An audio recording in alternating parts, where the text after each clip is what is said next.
FAQU. Does buccal fat premature age you? Will your skin sag after? One of my favorite questions about buccal fat pad sculpting. The answer is no.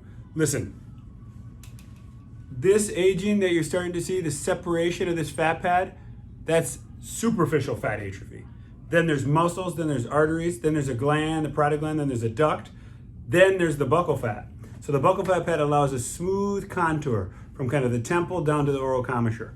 Now, it's important to notice that or appreciate that that's an aesthetic. People like it, people don't. Most of my patients do because they often have this round face. I personally like it. It's allowing for this deep contour. It's this deep fat pad. It does not atrophy with age. It has a higher stem cell content, and it's the compartmentalization that leads to skin sagging.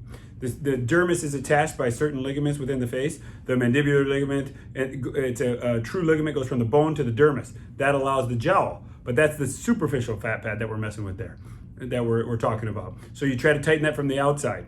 When we rejuvenate somebody's face with this kind of age sagging skin look, we put needles from the outside. We fill them, we contour from the outside. If the buccal fat was the issue, we would be doing that from in the mouth.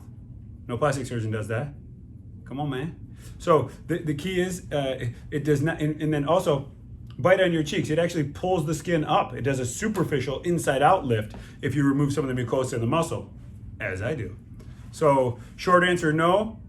Pay attention. I have a ton of videos out there on it. I have one where I talk about an avocado, kind of showing the meat of the bone of the avocado versus the part you eat, to try to kind of portray this. But I truly believe it. I wouldn't do it if it wasn't the case. And that's what I have to say about that.